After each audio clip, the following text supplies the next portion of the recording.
चीन के वुहान शहर से फैलना शुरू हुआ वायरस पूरी दुनिया को अपनी चपेट में ले चुका है, लेकिन चीन ने शुरू से ही इसके बारे में दुनिया भर से जानकारी छुपाई। न ही इसने दुनिया को शुरुआती सूचना दी, न ही बीमारी कैसे और कहां से पैदा हुई ये दुनिया को समझा पाया।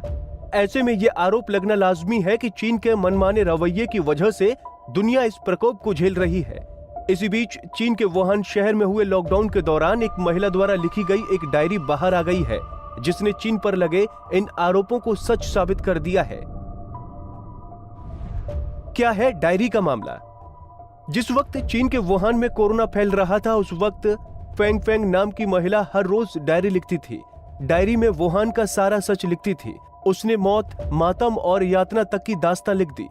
फेंग फेंग की ये वुहान डायरी जर्मन और इंग्लिश में छपी है।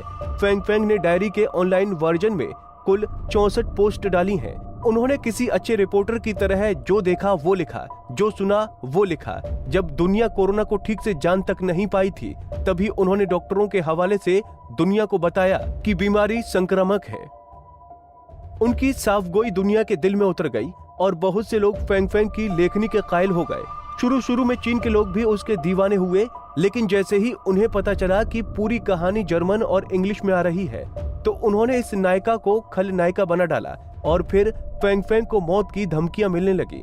धमकी खुद चीन की तरफ से मिली है और अवार्ड विजेता लेखिका फेंग फेंग का कसूर सिर्फ इतना है कि उन्होंने वो सच बयां किया है जो चीन में घटा है। क्या लिखा है डायरी में? अगर उनकी डायरी के कुछ पन्नों पर नजर डालें तो 13 फरवरी को फेंग फेंग एक कब्रिस्तान की तस्वीर लगाकर लिखती हैं, मुझे ये तस्वीर मेरे एक डॉक्टर मित्र ने भेजी है। यहाँ चारों तरफ फर्श पर मोबाइल फोन बिखरे पड़े हैं। कभी इन मोबाइल का कोई मालिक भी रहा होगा। उस दौर में जब चीन की सरकार मौतों की संख्या छिपाने में लगी थी, तब कब्रिस्तानों में बिखरे उन मोबाइल ने संकेत दे दिया था कि मौतें किस रफ्तार से हो रही थी। 17 फरवरी, अस्पताल कुछ दिनों तक मृत्यु सर्टिफिकेट बांटते रहेंगे और शव वाहनों में कई शव शमशानों तक पहुंचाए जाते रहेंगे और ये वाहन दिन में कई चक्कर लगाते रहेंगे। फेंग फेंग का मकसद सिर्फ मौतों की तांडव गाथा लिखने की ही नहीं थी। उन्होंने अस्पतालों की दुर्दशा के बारे में भी लिखा।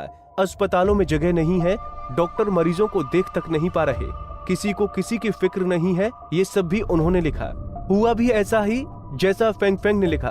पश्चिमी देशों की सैटेलाइट्स बताती रही थी कि वुहान जल उठा था। इतनी लाशें उस दौरान जलाई गई थी कि सैटेलाइट्स ऊपर से हवा में सल्फर की मात्रा का अनुमान लगाकर मौत के आंकड़े बता रहे थे। पश्चिमी देशों में इस बारे में बहुत कुछ लिखा गया, मगर चीन की रिकॉर्ड बुक में मौत के आंकड़े 3500 के आसपास रहे।